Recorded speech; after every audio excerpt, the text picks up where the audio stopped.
오늘도 영과 진리로 예배드리시는 모든 분에게 하나님의 은혜와 축복이 가득하시기를, 주님의 평강이 가득하시기를 주님의 이름으로 축원합니다. 요즘에는 핸드폰이 없이는 생활하기 어려운 시대입니다. 전화, 문자뿐만 아니라 검색, 결제, 은행 업무, 또 길 안내, 그리고 영상 시청까지 모두 핸드폰 하나로 해결할 수가 있습니다. 그래서 우리는 핸드폰의 충전 상태를 자주 확인하고요. 배터리가 부족해지면 좀 불안할 때도 있습니다.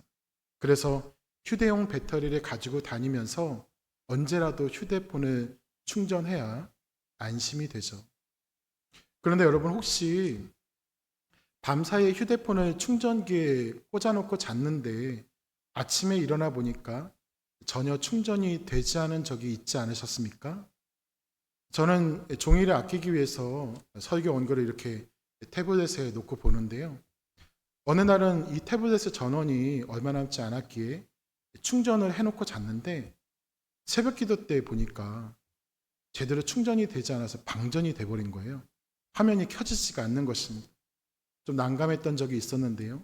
다행히 노트북을 가지고 있어서 노트북 화면을 보면서 새벽 기도회를 인도할 수가 있었는데요. 무엇인가 문제가 있었던 것이죠. 충전 케이블이 기기에 제대로 꽂혀 있지 않았거나 케이블이나 충전기에 이상이 있었을 수도 있습니다. 겉으로는 충전되는 것처럼 보여도 실제로는 아무런 힘도 공급받지 못했던 것이죠. 그런데 우리의 신앙생활도 이와 비슷할 때가 있습니다. 교회에 있고 또 예배의 자리에 앉아 있습니다. 직분도 받았고 봉사도 합니다. 기도도 하고요.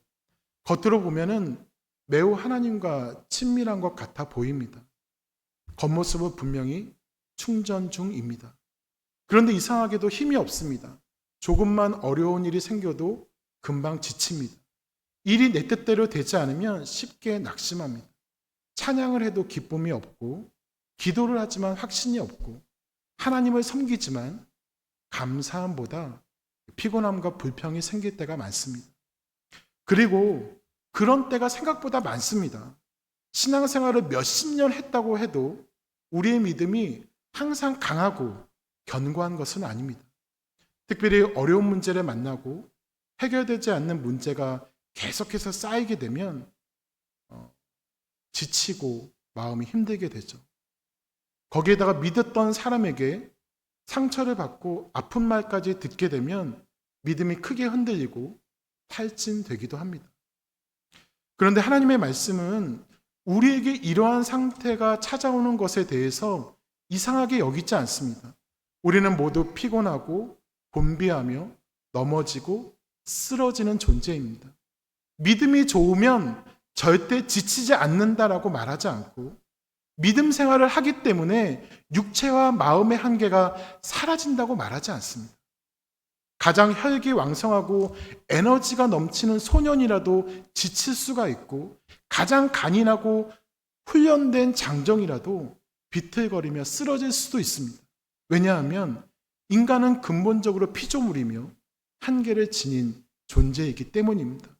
인생을 살다 보면 누구나 지칠 수 있고 영적으로 쓰러지기도 합니다.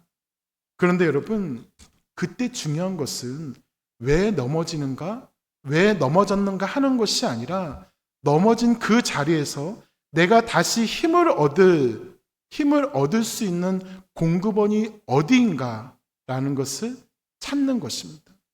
예수님은 마태복음 11장 28절에서 수고하고 무거운 짐진 자들아 다 내게로 오라, 내가 너희를 쉬게 하리라 라고 말씀합니다. 예수님은 수고하고 무거운 짐으로 인해서 지치고 쓰러지기 일보 직전의 사람들에게 이 악물고 조금 더 힘을 내라, 정신력으로 이겨내라 라고 요구하지 않으십니다. 그저 내게로 오라 라고 말씀하시죠. 그래서 우리에게 이럴 때 필요한 것은, 지치고 곤비할 때 필요한 것은 더 강한 의지나 스스로를 강하게 채찍질하는 것이 아니라 만복과 힘의 근원이신 하나님을 다시 바라보고 그분께 접붙임 되는 것입니다. 하지만 현실은 어떻습니까? 우리는 주님의 따뜻한 초대를 알고 있으면서도 막상 지치고 낙심하면 하나님께 나아가지 못할 때가 많이 있습니다. 가장 힘이 필요한 순간에 오히려 힘의 근원이신 하나님을 바라보지 못합니다.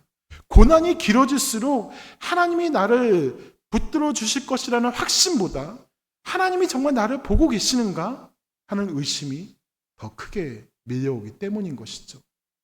오늘 본문에 나오는 이스라엘 백성들이 바로 그러한 상황에 있었습니다. 그들은 지금 단순히 육체적으로 피곤한 상태가 아니었습니다. 오랜 고난으로 마음이 지쳤고 이것 때문에 하나님의 신실하심에 대해서 의심하기 시작했습니다. 하나님께서 보이지 않고 응답하시지 않는 것처럼 느껴지자 그들은 자신이 처한 현실을 근거로 하나님을 잘못 판단합니다.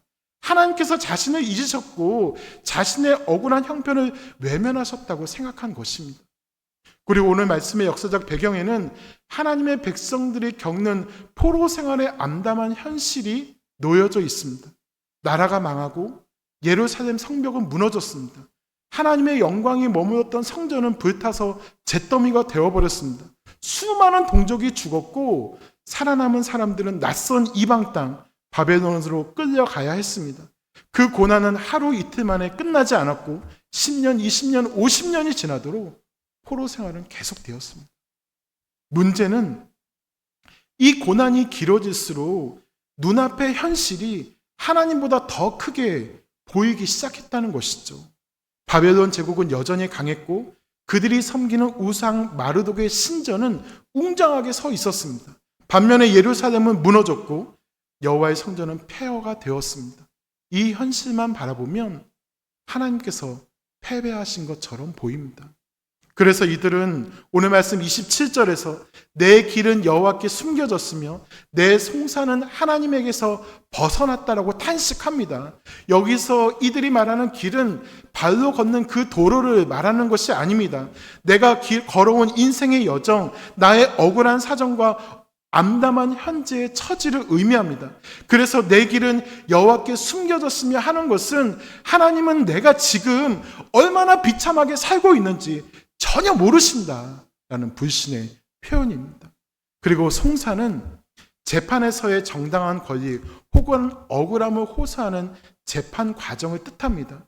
그래서 내 송사는 내 하나님에게서 벗어났다라고 하는 것은 내가 당하는 이 불의함과 고통을 하나님이 재판관으로서 바로 잡아주시지 않으신다는 섭섭함을 말하고 있는 것입니다.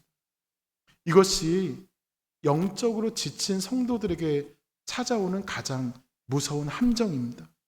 고난 자체보다 더 위험한 것은 그 고난이라는 안경을 통해서 하나님을 왜곡하여서 바라보는 것입니다. 하나님이 나를 버리셨다고, 하나님이 나를 외면하셨다고 생각하고 그렇게 판단해 버리는 것이죠. 우리도 그럴 때가 있지 않습니까? 처음에 우리에게 시련이 닥쳐올 때는 하나님의 능력의 손으로 이 문제를 곧 해결해 주실 줄을 믿습니다라고 뜨겁게 기도합니다. 그러나 한 달이 지나고 1년이 지나고 몇 년이 흘러도 상황이 나아지지 않으면 하나님 왜 응답하지 않으십니까? 라는 질문으로 바뀌죠. 거기서 시간이 더 흐르면 생각은 깊은 어둠으로 떨어집니다. 하나님께서 정말 내 기도를 듣고 계시긴 한 걸까? 나에게 관심이나 있으신 걸까? 상황과 환경이 하나님을 향한 우리의 신앙을 재정의하기 시작하는 것입니다. 그러나 여러분, 하나님은 그렇게 낙심한 이스라엘을 향해서 부르십니다. 어찌하여 그렇게 말하느냐? 어찌하여 그렇게 나를 오해하느냐? 사랑하는 여러분, 하나님이 그들의 고통스러운 길을 몰라서 가만히 계신 것이 아닙니다. 그들의 억울한 송사를 외면하신 것도 아닙니다. 이스라엘의 눈에는 하나님이 보이지 않았지만 하나님의 시야에서 이스라엘은 한시도 벗어난 적이 없었습니다. 우리가 영적으로 침체되어 하나님을 놓치는 그 순간에도 하나님은 결코 우리를 놓치지 않으십니다. 우리의 길을 아시는 하나님은 한 번도 우리를 떠나신 적이 없습니다. 그래서 베드로는 고난을 통과하는 성도들에게 베드로전서 5장에서 너희 염려를 다 주께 맡기라. 이는 그가 너희를 돌보심이라고 권면합니다. 우리 주님의 돌보심은 앞으로 다가올 미래에 주어지는 것이 아니라 지금 이 순간에도 끊임없이 나타나는 현재의 보살핌입니다. 하나님은 항상 임마누엘로 우리와 함께 하시며 우리의 상황을 가장 잘 알고 가장 잘 살피시는 분이심을 우리는 잊지 말아야 됩니다. 그러므로 여러분, 삶이 지치고 답답할 때 내 감정과 침체된 기분으로 하나님을 판단하지 마십시오. 하나님이 느껴지지 않는다고 해서 하나님이 계시지 않는 것이 아닙니다. 그래서 우리는 힘들고 지칠 때 하나님이 누구이신가를 더욱 분명하게 기억할 수 있어야 됩니다. 하나님이 누구이신가를 기억하는 것이 어려운 상황, 우리의 어려운 상황, 답답한 상황을 벗어날 수 있는 시작이기 때문에 그렇습니다. 그렇다면 절망 가운데 있었던 이스라엘에게, 고통 가운데 있었던 이스라엘에게 하나님께서는 어떠한 답을 주십니까? 하나님은 그들의 시선을 암담한 환경에서 오로지 하나님 자신에게로 돌리십니다. 우리 오늘 말씀 28절 한번 같이 다시 한번 읽어보겠습니다. 28절입니다. 너는 알지 못하였느냐? 듣지 못하였느냐? 영원하신 하나님 여호와 땅끝까지 창조하신 이는 피곤하지 않으시며 곤비하지 않으시며 명철이 한이 없으시며 아멘. 하나님은 이스라엘 백성들이 전혀 들어보지 못한, 생전 들어보지 못한 새로운 교리를 가르치지 않으십니다. 그들이 이미 머리로는 알고 있었으나 고난의 현실 속에서 잊어버린 하나님에 대한 진리를 다시 기억하게 하시는 것입니다. 왜냐하면 이미 알고 있던 진리를 잊어버려서 흔들릴 때가 많기 때문입니다. 그러면 오늘 말씀에 기록된 우리 하나님은 어떤 분이신가요? 우리가 반드시 기억해야 될 하나님의 모습은 무엇일까요? 하나님은 자신에 대해서 4가지 모습을 우리에게 계시하시는데요. 먼저 하나님은 영원하신 하나님 여호와이십니다. 우리 인간은 시간의 한계 속에서 살아갑니다. 지나간 어제의 일로 후회하고 불확실한 오늘의 문제로 지치고 아직 오지 않은 내일의 일로 염려합니다. 그러나 하나님은 시간의 제약을 받지 않으시는 영원하신 분이십니다. 우리의 과거와 현재와 미래를 모두 아시며 우리가 보지 못하는 내일도 하나님의 섭리 안에 있습니다. 그렇게 우리가 하나님을 신뢰하고 의지하면 하나님의 시간 속에서 주님의 인도하심, 특별한 인도하심을 누릴 수가 있게 되는 것이죠. 그리고 우리 하나님은 땅끝까지 창조하신 분이십니다. 바벨론의 포로로 잡혀간 이스라엘이 볼 때 바벨론 제국은 감히 넘볼 수 없는 거대한 벽이었습니다. 그러나 하나님은 그 바벨론도, 온 우주 만물도, 땅의 모든 것들이 다 내 손으로 지은 피조물에 불과하다고 말씀하십니다. 우리를 둘러싸고 있는 거대한 문제들도 온 우주를 창조하신 하나님 앞에서는 한 점의 먼지에 불과한 것이죠. 하나님의 통치와 손길이 미치지 않는 땅끝은 존재하지 않습니다. 그렇게 땅끝까지 창조하신 하나님만이 우리를 온전히 회복시켜 주시는 분이신 것이죠. 또한 우리 하나님은 피곤하지 않으시며 곤비하지 않으신 분이십니다. 우리는 쉽게 지칩니다. 조그만 일에도 힘과 인내가 바닥납니다. 그러나 우리가 믿는 하나님은 결코 피곤하지 않으시며 능력이 고갈되지 않는 분이십니다. 인간 부모는 자녀를 돌보다가 지쳐 짜증을 내기도 하지만 하나님은 자기 백성들을 돌보시다가 지치는 법이 없습니다. 우리는 기도 응답의 때가 길어지면 조급하지만 하나님은 우리의 기도를 넓은 마음으로 들으시고 분명하게 응답하여 주십니다. 우리는 사랑하다가 상처를 입으면 사랑하기를 포기하지만 하나님은 우리를 사랑하실 때 끝까지 사랑하시며 결코 포기하지 않으시는 분이십니다. 무한한 능력이 있으신 그분은 우리를 향하여서도 언제나 성실한 분이심을 절대 잊지 않는 우리 모두가 되었으면 좋겠습니다. 마지막으로 하나님의 명철은 제한이 없습니다. 이스라엘은 자신이 하나님의 뜻을 이해할 수 없다는 이유로 하나님께서 일하지 않으신다고 판단했습니다. 그러나 하나님의 지혜는 우리의 이해보다 더 높고 깊습니다. 우리는 고난의 한 장면만 바라보지만 하나님께서는 구원의 역사 전체를 보고 계십니다. 그러므로 하나님의 뜻을 다 이해할 수 없을 때라도 그분의 지혜와 선하심을 반드시 신뢰해야 하는 것입니다. 하나님을 우리의 기준으로 판단하는 것만큼 어리석은 일은 없다는 것을 우리는 알아야 하는 것이죠. 사도 바울은 디모데후서 2장에서 우리는 미쁨이 없을지라도 주는 항상 미쁘시니 자기를 부인하실 수 없으시리라라고 고백합니다. 우리의 신앙은 하루에 몇 번씩 기복을 타고 흔들리지만 하나님의 신실하심은 영원히 흔들리지 않는 바위와 같습니다. 그리고 피곤하지 않으시는 하나님은 피곤한 인간에게 힘을 더하여 주십니다. 그래서 29절을 보면 피곤한 자에게는 능력을 주시며 무능한 자에게는 힘을 더해 준다라고 말씀하시죠. 그렇다면 여러분, 하나님은 어떠한 사람에게 당신의 능력을 주실까요? 스스로 힘이 넘친다고 하는 교만한 사람, 자기 능력으로 무엇이든지 할 수 있다고 자신하는 사람에게 하나님의 능력을 주시지 않습니다. 자신의 피곤함을 인정하는 자, 자신에게 아무런 능력이 없음을 깨닫고 하나님 앞에 무릎 꿇는 자신을 무능한 사람으로 여기는 자에게 하나님은 하늘의 능력을 공급해 주십니다. 그래서 참된 신앙은 나는 강하다, 나는 할 수 있다라고 자기 암시를 하는 것이 아닙니다. 하나님, 저는 심히 약합니다. 그러나 나의 하나님은 만유보다 강하십니다. 라고 나의 한계를 정직하게 인정하고 하나님의 강하심을 의지하는 것이 바로 참된 믿음인 것이죠.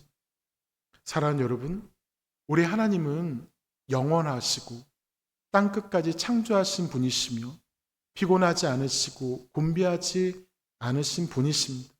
그분의 명철은 헤아릴 수가 없습니다.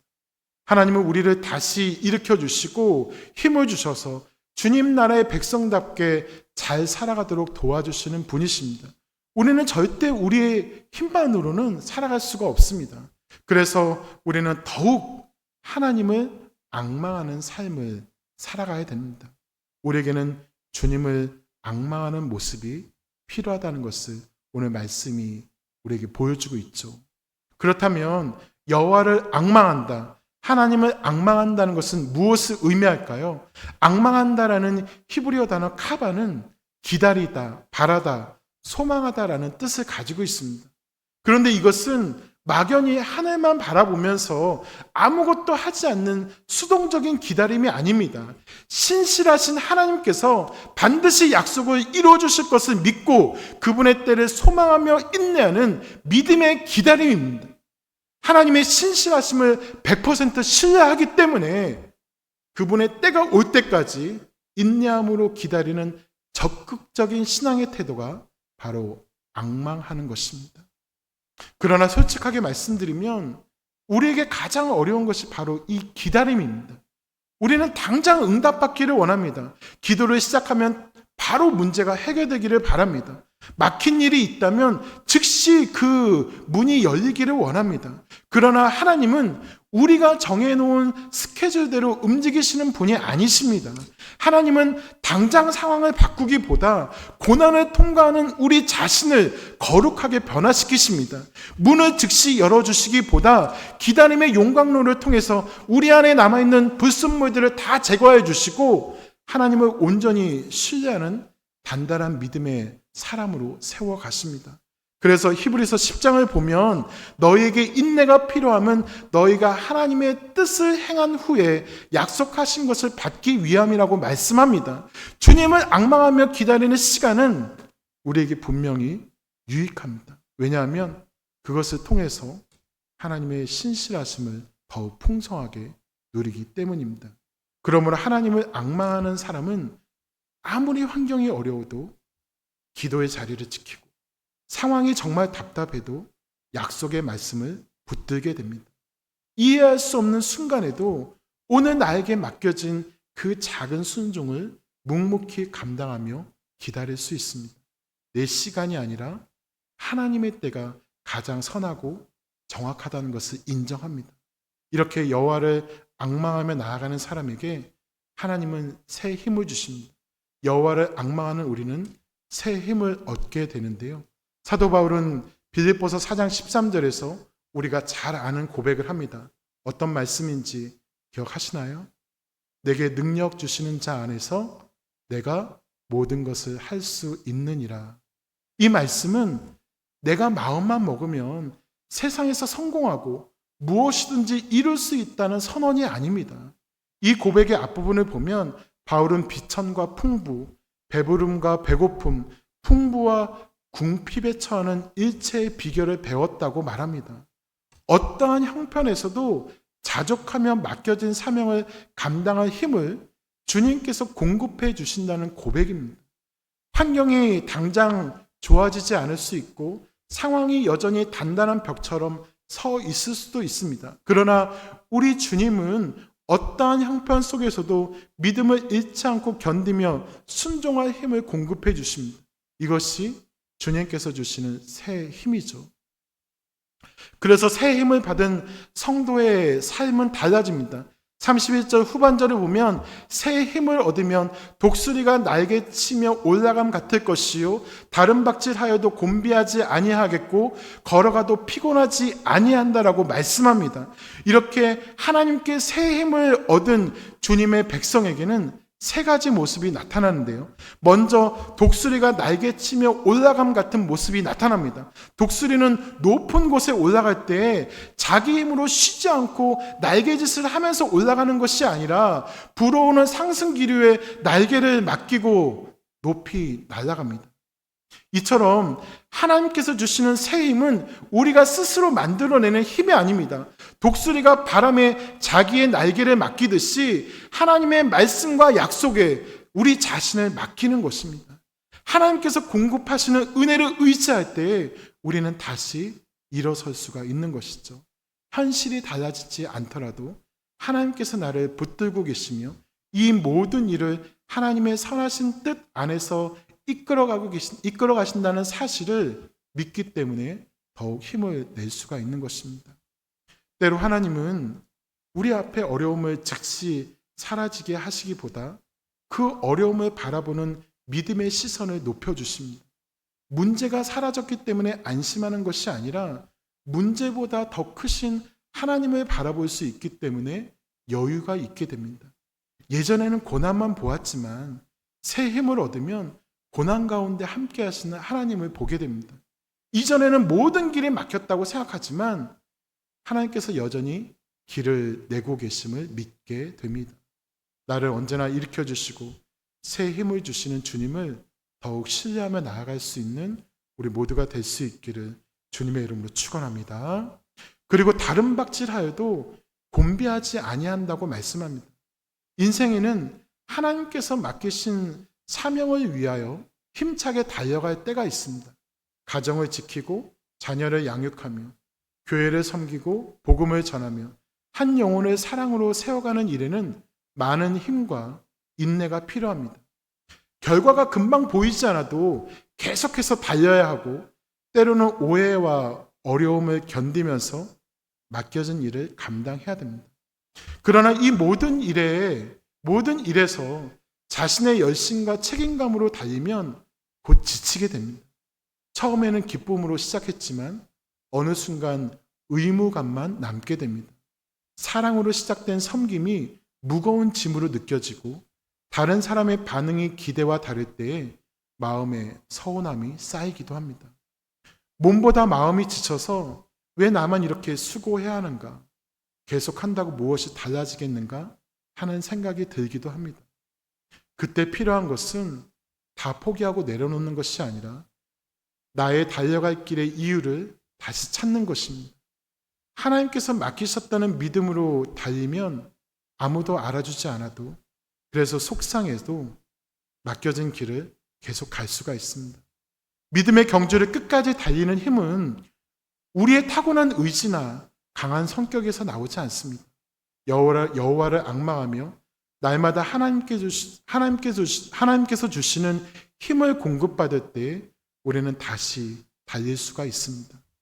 그런데 하나님께서는 우리가 한 번에 평생 달릴 힘을 쌓아두도록 하시는 것이 아니라 날마다 필요한 힘을 공급해 주십니다. 그러므로 성도는 자기의 힘을 믿고 앞서 달리는 사람이 아니라 하나님을 바라보면서 하나님께서 공급하시는 힘으로 맡겨진 사명을 감당하는 사람이라는 것을 잊지 않는 우리 모두가 될 수 있기를 주님의 이름으로 소망합니다. 마지막으로 걸어가도 피곤하지 아니한다고 말씀합니다. 어쩌면 이 말씀이 이 세 가지 모습 중에서 가장 현실적인 말씀이라고 생각되는데요. 우리 인생의 대부분은 독수리처럼 날아오르는 특별한 순간도 아니고 또 전력을 다해서 달리는 긴박한 순간도 아닙니다. 특별한 변화나 눈에 띄는 열매 없이 반복되는 평범한 하루를 묵묵히 걸어가는 시간입니다. 아침에 일어나 하루를 시작하고 가족을 돌보며 일터와 사업장으로 향합니다. 같은 사람을 만나고 비슷한 일을 반복하며 어제 드렸던 기도를 오늘도 다시 드립니다. 주일마다 예배를 드리고 말씀을 읽고 맡겨진 자리를 지킵니다. 이렇게 평범해 보이는 일상 속에서 믿음을 지키는 것이 바로 걸어가는 신앙인 것이죠. 걷는 것은 달리는 것보다 느리고 분명히 눈에 잘 띄지 않습니다. 그러나 목적지에 도착하려면 계속해서 걸어야 됩니다. 신앙생활도 마찬가지입니다. 한번 뜨겁게 기도하는 것보다 응답이 보이지 않을 때에도 계속 기도하는 것이 더 어렵습니다. 한번 크게 봉사하는 것보다 아무도 알아주지 않는 자리에서 오랫동안 충성하는 것이 더 어렵습니다. 한번 용서한다고 말하는 것보다 상처가 떠오를 때마다 다시 용서를 선택하는 것이 더 어렵습니다. 하나님께서 주시는 새 힘은 특별하고 놀라운 일을 행하게 하는 능력이 아닙니다. 오늘 하루를 믿음으로 살아내게 하는 힘이며 평범한 자리에서 작은 순종으로 이어가게 하는 힘입니다.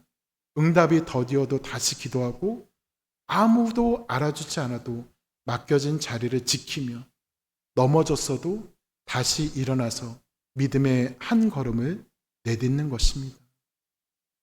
우리는 때로 날아오르지 못하고 힘차게 달리지 못하는 자신을 보면서 낙심할 때가 있습니다.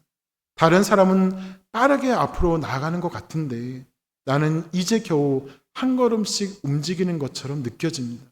그러나 중요한 것은 얼마나 빠르게 가느냐 하는 것이 아니라 누구를 바라보며 어느 방향으로 가고 있느냐 하는 것입니다. 이처럼 평범한 일상 가운데 믿음으로 묵묵하게 걸어가는 것, 이것이 하나님께서 우리에게 새 힘을 주시는 증거임을 기억하시고 믿음의 길을 잘 걸어갈 수 있는 저와 여러분들이 되시기를 주님의 이름으로 축원합니다. 사랑하는 여러분, 여호와를 앙망하는 사람도 때로는 지치고 넘어질 수 있습니다. 그러나 아주 엎드려지지는 않습니다. 하나님께서 붙드시고 다시 일으켜 세우시며 다시 달리게 하시고 끝까지 믿음의 길을 걸어가게 하시기 때문입니다. 성도의 능력은 한 번도 넘어지지 않는 데 있지 않습니다.